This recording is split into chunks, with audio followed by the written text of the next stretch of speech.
You are listening to Radio Long Island City, recorded at our studios near Hell Gate, 9 kilometers north of the Harbor Hill Moraine. And now, the Observatory. The Observatory, Sunday the 4th of January, 2026. It is 14 days after the winter solstice. It is 75 days before the spring equinox. The sun rises today at 7:20 a.m. Solar noon takes place today at 12:01 p.m. The sun sets today at 4:42 p.m., civil twilight ends at 5:12 p.m., and nautical twilight ends at 5:47 p.m. The length of daytime today is 53 seconds, longer than yesterday. The moon is in its waning gibbous phase, and is 98% full at midday. The moon sets today at 8:37 a.m., and then it rises again at 6:14 p.m. The third quarter will arrive on Saturday, the 10th of January. These are the predicted tides today for Horns Hook. In the wee hours, low tide, 4:08 a.m., minus 12 centimeters. In the morning, high tide, 10:40 a.m., 1 meter 71. In the afternoon, low tide, 4:57 p.m., minus 24 centimeters. At night, high tide, 11:19 p.m., 1 meter 40. In our shared realm of plants and animals, in winter, perhaps we can consider the patience of animals. Now, some creatures, like bats and groundhogs and raccoons, are in hibernation or a sleep state referred to as torpor, so they probably barely notice the passage of time. But others, like squirrels, remain active through the cold months. So consider a day when the temperature stays just below freezing, and the squirrels are nowhere to be seen. Huddled in their nests, or drays, they wait, warm and protected. But come the first hint of thaw, out they are, busy foraging, looking for foods and raiding the caches of nuts they had secretly laid away in the fall. Do they grow tetchy and impatient, or do they simply wait out the cold, knowing somehow deep down that a warmer day will come soon? Commemorations. On this day in 1863, James Leonard Plimpton patented his new design for roller skates.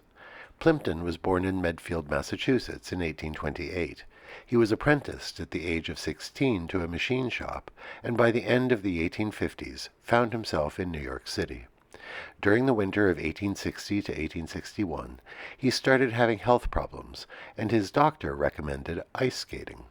He spent the winter skating on the open-air fresh ponds of Central Park. Come the spring, with the ice melted, he wanted to continue skating. His new invention had 4 wheels on each skate, 2 under the ball of the foot and 2 at the heel. These were mounted on rubber supports, which allowed the wheels to gently turn in response to the skater's movements. They were the first modern roller skates.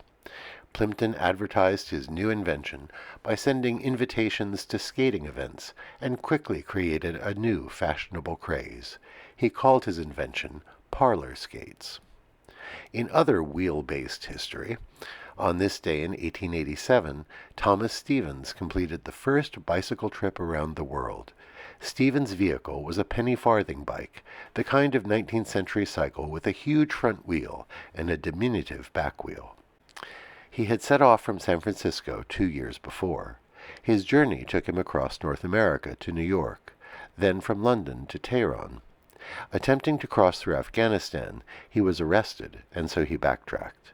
He eventually arrived in Karachi and cycled via Delhi to Calcutta. His final leg took him from Hong Kong to Tokyo. Sea journeys connected his land routes, and his final leg was on board a ship back to San Francisco. In his journal he noted, distance actually wheeled about 13,500 miles. On this day in 1904, the Supreme Court ruled that Puerto Ricans are not aliens and had the right to travel into the continental United States. Citizenship for Puerto Ricans would have to wait until 1917. Today we remember Louis Braille, born this day in 1809 in Couvray, France. He was the inventor of the Braille system of writing for the blind.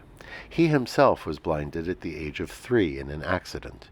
He was able to attend school at what was then the Royal Institute for Blind Youth. He encountered the system of raised dots that Charles Barbier had devised as a reading system for the blind. He simplified and improved it, creating the Braille alphabet we know today, based on a configuration of 6 possible dots in a square. Braille system has been adopted across the world. Remember Louis Braille today. And that is the Observatory, Sunday the 4th of January, 2026.